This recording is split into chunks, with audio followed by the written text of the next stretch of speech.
রাতের বেলা পদ্মার পাড়ে দাঁড়ালে দূর থেকে একটা অদ্ভুত আলো দেখা যায়। সেটাই রূপপুর পারমাণবিক বিদ্যুৎ কেন্দ্র। বলা হয় এটা বাংলাদেশের ইতিহাসের সবচেয়ে আধুনিক ও শক্তিশালী বিদ্যুৎ প্রকল্প। কিন্তু এই কেন্দ্রকে ঘিরে এমন কিছু ঘটনা আছে যেগুলো আজও অনেক প্রশ্নের জন্ম দেয়। স্থানীয়দের কেউ কেউ বলে গভীর রাতে নাকি হঠাৎ করে আলো নিভে যায়, আবার জ্বলে ওঠে। কেউ কেউ দাবি করে নিরাপত্তার নামে এমন সব এলাকা ঘিরে ফেলা হয়েছে যেখানে সাধারণ মানুষ তো দূরের কথা, স্থানীয় জনপ্রতিনিধিরাও সহজে ঢুকতে পারেন না। অথচ বাইরে থেকে সবকিছুই নিখুঁত, সবকিছুই নিয়ন্ত্রণে। তাহলে এই অতিরিক্ত নীরবতা কেন? পারমাণবিক শক্তির ভেতরের বাস্তব চিত্র আমরা ঠিক কতটা জানি? এবার আসা যাক আরেকটি জায়গায়, যেখানে প্রতিদিন হাজারো মানুষ যাতায়াত করে কিন্তু খুব কম মানুষই খেয়াল করে অদ্ভুত ঘটনাগুলো। হজরত শাহজালাল আন্তর্জাতিক বিমানবন্দরের নতুন টার্মিনাল।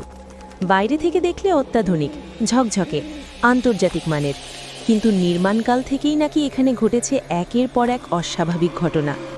কর্মীদের মধ্যে গুঞ্জন, কখনো হঠাৎ বিদ্যুৎ চলে যায়, আবার কখনো গভীর রাতে ফাঁকা টার্মিনালে আলো জ্বলে ওঠে নিজে থেকেই। কেউ কেউ বলে নিরাপত্তা ক্যামেরায় এমন ছায়া ধরা পড়ে যেগুলোর কোনো ব্যাখ্যা নেই। অবশ্য এইসব কথা কখনো অফিসিয়াল রিপোর্টে আসে না, সব কিছুই চাপা পড়ে যায় রুটিন মেইনটেন্যান্স বা টেকনিক্যাল ইস্যু শব্দের নিচে। অদ্ভুত ব্যাপার হলো, রূপপুরের মতো একটি পারমাণবিক কেন্দ্র আর রাজধানীর সবচেয়ে গুরুত্বপূর্ণ বিমানবন্দরের টার্মিনাল দুটোই প্রযুক্তির চূড়ান্ত উদাহরণ, অথচ দুটো জায়গাকেই ঘিরে রয়েছে প্রশ্ন, গুজব আর নীরবতা। প্রযুক্তি যত আধুনিক হয়, রহস্য কি ততই গভীরে চলে যায়? তাহলে প্রশ্ন একটাই, এই অদ্ভুত ঘটনাগুলো কি শুধুই কল্পনা, নাকি এমন কিছু সত্য আছে যা আমরা কখনোই পুরোপুরি জানতে পারবো না? ভোরের দিকে যখন কুয়াশা জমে যায় চারদিকে, তখন রূপপুর পারমাণবিক বিদ্যুৎ কেন্দ্রের আশেপাশে এলাকায় নাকি মোবাইল নেটওয়ার্ক হঠাৎ দুর্বল হয়ে পড়ে। স্থানীয় কয়েকজনের দাবি, নির্দিষ্ট সময়ে ফোনে কল ধরলেও কণ্ঠস্বর বিকৃত শোনা যায়, যেন লাইনের ওপারে কেউ নয়, কিছু একটা কথা বলার চেষ্টা করছে। এই ঘটনাগুলো কখনো সংবাদে আসে না, কারণ এগুলোকে বলা হয় স্বাভাবিক প্রযুক্তিগত সমস্যা। আরও অদ্ভুত হলো কিছু শ্রমিকের বর্ণনা।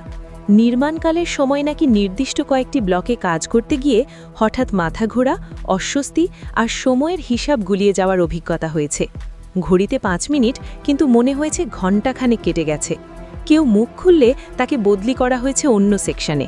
প্রশ্ন তোলা মানেই নীরবতা। এরপর আসা যাক ঢাকার বুকে, হাজারো কোলাহলের মাঝখানে দাঁড়িয়ে থাকা হজরত শাহজালাল আন্তর্জাতিক বিমানবন্দরের নতুন টার্মিনালের ভেতরের গল্পে। রাত গভীর হলে, যখন ফ্লাইট নেই, যাত্রী নেই, তখনও নাকি কিছু স্বয়ংক্রিয় দরজার নিজে থেকেই খুলে যায়। নিরাপত্তা কর্মীদের কেউ কেউ বলেন টার্মিনালের কিছু করিডোরে হাঁটার সময় হঠাৎ মনে হয় পেছনে কেউ আসছে, কিন্তু ঘুরে তাকালে কেউ নেই। আরও এক অজানা ঘটনা আছে। টার্মিনালের এক নির্দিষ্ট জোনে নাকি বারবার একই ক্যামেরা বিকল হয়ে যায়। ক্যামেরা বদলানো হয়, তার পাল্টানো হয়, কিন্তু কিছুদিন পর আবার সেই একই সমস্যা। রিপোর্টে লেখা হয় সিস্টেম গ্লিচ, কিন্তু প্রশ্ন থেকেই যায়, একই জায়গায় কেন? সবচেয়ে ভয়ের বিষয় হলো, এই দুই জায়গায় একটি মিল আছে, অতিরিক্ত নিয়ন্ত্রণ আর অস্বাভাবিক গোপনীয়তা। কোথায় কি হচ্ছে তার চেয়ে বেশি গুরুত্বপূর্ণ হয়ে ওঠে কি বলা যাবে না। প্রযুক্তির দেয়াল যত উঁচু হয়, মানুষের প্রশ্ন তত নিচে চাপা পড়ে যায়। হয়তো এসব গল্প নিছক গুজব, আবার হয়তো এগুলো সেই সত্যের ছায়া যেগুলো কখনো আলোয় আসার অনুমতি পায় না। কারণ কিছু স্থাপনা শুধু ইট পাথরের নয়, সেগুলো তৈরি হয় নীরবতা, নিয়ম আর অজানা ভয়ের ওপর। শেষে শুধু একটাই প্রশ্ন থেকে যায়, আমরা কি সবকিছু জানার অধিকার রাখি, নাকি কিছু জায়গার রহস্য চিরকাল অন্ধকারে